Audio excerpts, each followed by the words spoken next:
오늘 소개해드릴 이 사건은요, 수사를 진행했던 형사들은 물론이고 사건을 꼼꼼하게 살펴본 전문가들 역시 정말 귀신이 고칼 노릇이다 탄식을 했던 그런 사건인데요. 도대체 무슨 일이 있었던 걸까요? 여보, 나왔어요. 아직 잘 시간이 아닌데. 여보, 나왔다니. 여보! 골프 약속을 마치고 집으로 돌아와 안방 불을 켠 남성 A씨는 참혹하기 그지없는 광경을 목격하고야 말았습니다. 자신의 아내가 피를 흘린 채 침대 위에 쓰러져 있는 모습이었죠. 아내 B씨는 누군가에게 날카로운 무언가로 여러 번 찔린 듯 했다는데요. 신고를 받고 현장에 출동한 경찰은 범행에 사용한 것으로 보이는 흉기를 찾아냈습니다. 아무래도 부엌에서 나온 이 칼, 이게 범행 도구인 것 같은데요? 범행 도구를 이렇게 그냥 두고 갔다고? 정신이 없었나 보구만. 그리고 화장실 슬리퍼도요. 살펴보니까 바닥에 핏자국이 묻어있더라고요. 범인이 신고 돌아다닌 것 같은데요? 슬리퍼까지 두고 갔어? 아, 그리고 이 형사. 네, 선배님. 이 아파트 이거 신축이라고 그랬지? CCTV나 보안 최첨단이라고 들었는데 맞아? 네, 맞습니다. 심지어 초인종 누르면 카메라에 벨 누른 사람이 자동으로 촬영되는 그런 기능도 있다고 하더라고요. 이거 범인 잡는 거 시간 문제겠구만. 하지만 경찰의 예상과는 달리 범인을 추정할 수 있는 단서는 단 하나도 나오지 않았습니다. 특히 범인이 현장에 들어오고 나간 흔적이 그 어디에도 남아있지 않았는데요. 상황이 이렇다 보니 주민들 사이에선 범인이 지하실에 숨어 살다가 범행을 저지른 것 아니냐라는 괴담까지 나돌았다고 하죠. 과연 어떻게 이런 일이 가능했던 걸까요? 오늘 사건 엑스파일에서 이 사건 자세히 짚어보겠습니다.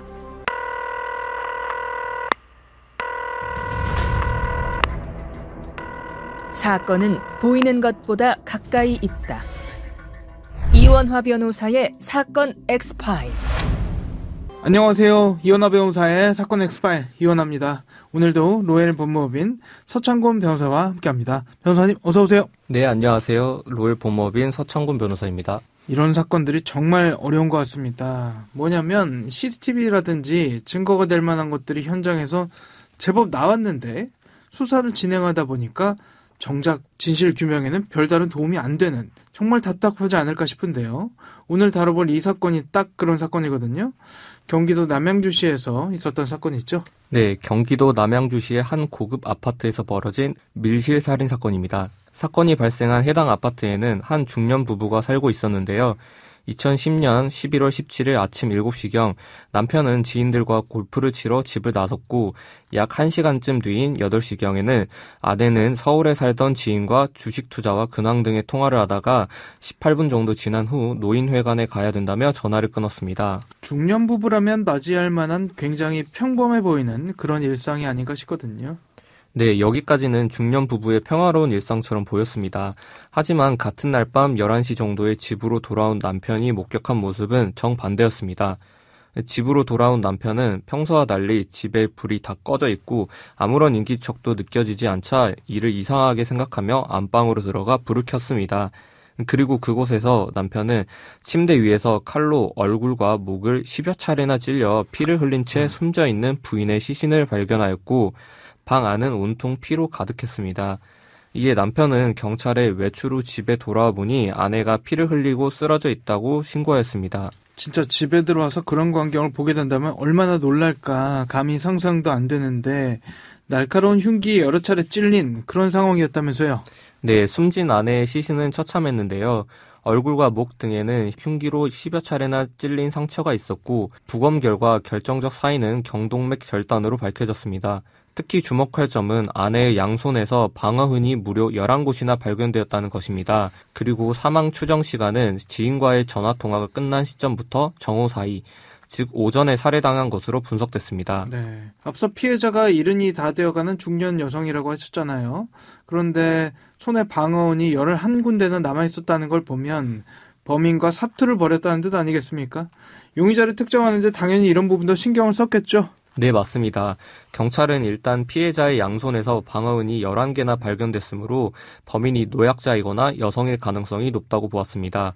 그리고 살해에 이용된 것으로 보이는 흉기가 사체 주변에서 발견되었는데 이것은 피해자 집에서 평소에 쓰던 부엌칼이었습니다. 그뿐만 아니라 범인의 것으로 보이는 족적도 발견되었는데요. 특이하게도 이 집 화장실에서 사용하던 슬리퍼 자국이었습니다. 슬리퍼는 바닥에 피가 묻은 상태로 원래 있던 화장실에 놓여 있었고, 따라서 범인이 화장실 슬리퍼를 신고 주방으로 가 부엌칼을 들고 안방으로 가서 할머니를 살해한 후 다시 화장실로 돌아가 손 등을 씻고 슬리퍼를 벗어두고 나온 것으로 짐작됩니다. 이 흉기에서 DNA는 혹시 안 나왔나요? 네, 안타깝게도 범행 도구로 보이는 흉기에 피해자의 피가 많이 묻어 있어 범인의 지문은 찾지 못했습니다. 그 외에 피해자가 아닌 다른 사람들의 혈흔, DNA도 나오지 않았습니다. 사건을 해결할 때 정말 중요한 게 범행 동기잖아요. 그럴 만한 상황이 있냐? 이 부분일 텐데 원한을 샀다거나 사이가 안 좋았다던가 이런 것들이 있었나요? 아닙니다. 두 부부는 수십억 대의 재산을 보유하고 있었지만 누구에게 원한을 산 일은 전혀 없었습니다. 가족 간의 원한 관계도 드러난 게 없었고요. 따라서 당시 남편을 범인으로 의심하는 사람도 있었습니다. 네. 하지만 남편은 알리바이가 확실했었는데요.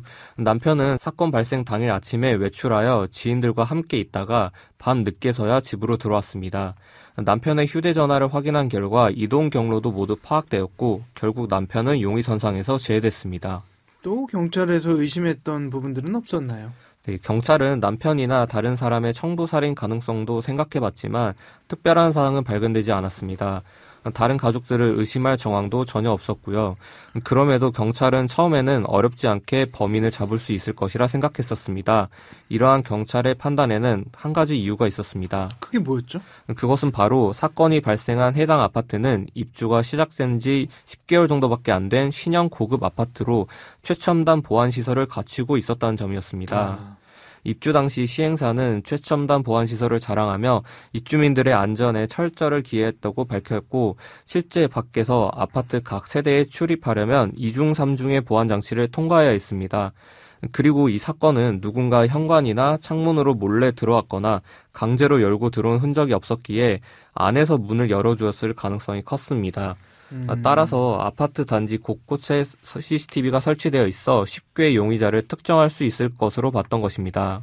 하긴 어떤 경로로든 범인이 집에 들어왔다가 나간 거는 확실하기 때문에 CCTV나 보안 장치가 꼼꼼하게 돼 있었다고 한다면 용의자 추적이 그렇게 어렵지는 않았을 것 같거든요. 하지만 현실은 달랐습니다. 아파트 CCTV를 확인해 보니 특별히 촬영된 것이 없었기 때문입니다. 아파트 1층 공용 현관과 부부의 집 현관문 모두 안으로 들어가려면 도어락에 출입카드를 내거나 비밀번호를 눌러야 하는데 출입카드나 비밀번호를 사용하면 자동으로 그 기록이 저장되도록 되어 있었습니다.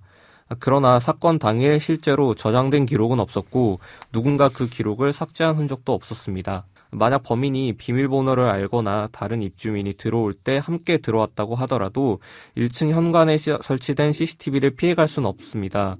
그리고 1층에서 피해자가 살고 있던 14층까지 올라가는 방법은 엘리베이터를 이용하거나 계단을 통해 걸어가는 것인데 범인이 엘리베이터를 탔다면 그 안에 설치된 CCTV의 모습이 찍히게 되어 있습니다.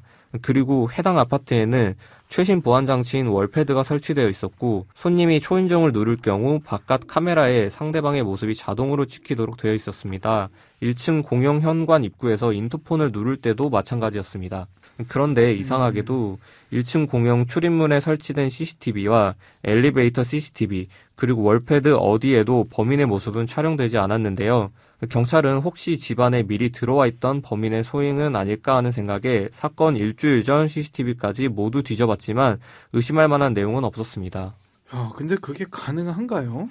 네, 정말 황당한 일이 아닐 수 없었습니다.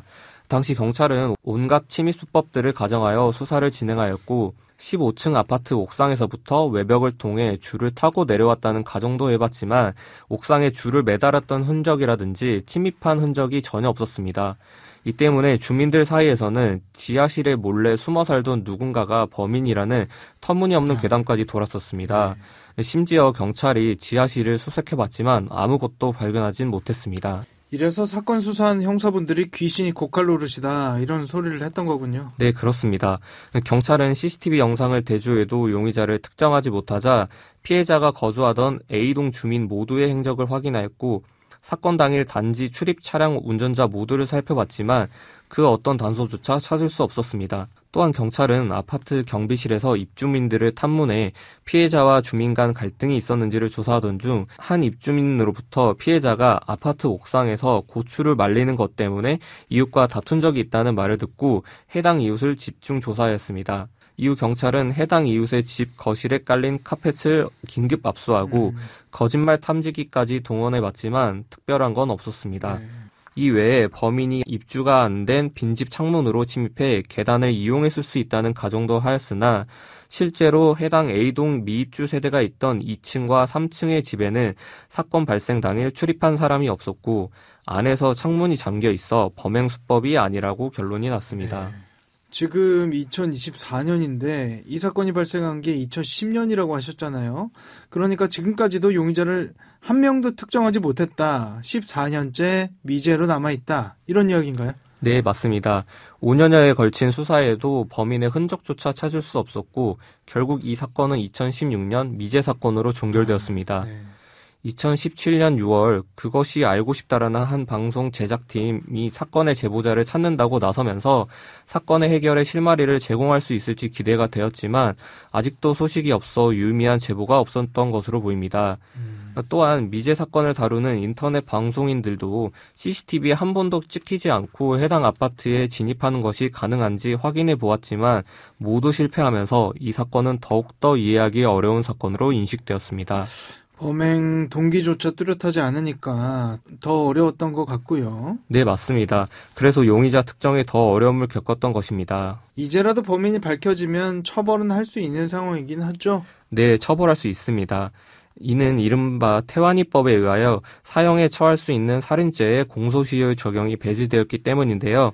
2015년 7월 31일 시행된 해당 개정 법률은 살인죄를 저질러 법정 최고형이 사형인 경우 25년으로 되어 있던 공소시효를 폐지하는 내용을 담고 있으며 부칙 제2조에 따라 시행 당시 아직 공소시효가 만료되지 않은 범죄에 대해서도 소급 적용됩니다. 따라서 이 사건의 공소시효가 완성되기 전에 위 개정 법률이 시행됐기에 지금이라도 범인을 잡으면 처벌할 수 있습니다. 정말이지 다시 생각해봐도 도통 이해가 되지 않는 그런 사건이 아닌가 싶은데 사실 가장 답답한 건 가족들 아닐까 싶거든요. 네, 맞습니다. 사건 발생 후 14년 정도가 지났지만 아직까지도 진척이 없다는 사실이 가족들을 더욱 힘들게 하고 있는데요. 끝으로 이 사건을 끝까지 파기 위해 기억해야 할 점들을 정리해보면 범인이 아파트 현관문이나 창문을 강제로 연 흔적이 없고 피해자가 집 안에 있었음에도 태연하게 화장실과 부엌을 이용했다는 점에서 범인은 명시범일 가능성이 높고 범인이 피해자를 한 번에 제압하지 못하고 10여 차례나 찔렀고 그 사이 피해자가 양손으로 흉기를 막으면서 방어은이 11개나 생겼다는 점에서 범인은 노약자이거나 여성일 확률이 높으며 범인이 CCTV에 찍히지 않는 점으로 보아 아파트의 구조와 CCTV가 작동하지 않은 시간을 아는 인물일 수 있고 흔적을 전혀 남기지 않고 범행을 한 것으로 보아 사전에 치밀하게 계획을 세웠을 가능성이 높다고 볼 수 있겠습니다. 사건 엑스파일 오늘은 14년째 풀리지 않는 미스테리죠. 남양주 아파트 밀실 살인사건 짚어봤습니다. 현장에서 범행 도구도 발견됐고요. 보통 미제 사건의 경우 CCTV가 없어 용의자를 특정하지 못하는 경우가 많은데 이 사건은 CCTV라든지 보안장치가 그 어느 곳보다 철저했던 곳이기 때문에 그 누구도 이 사건이 14년이나 미제로 남을 거라 생각조차 못했다고 하죠. 하지만 끝까지 포기해서는 안 되겠죠. 미제 사건 전담팀이 꾸려져서 여전히 이 사건 추적하고 있다고 하니 아주 작은 단서라도 찾을 수 있길, 그래서 범인을 법의 심판대에 세울 수 있길 바라는 마음입니다. 오늘 저희가 준비한 내용은 여기까지입니다. 끝곡으로 백스트리트 보이즈의 Show Me the Meaning of Being Lonely 들려드리면서 이 시간 마치겠습니다.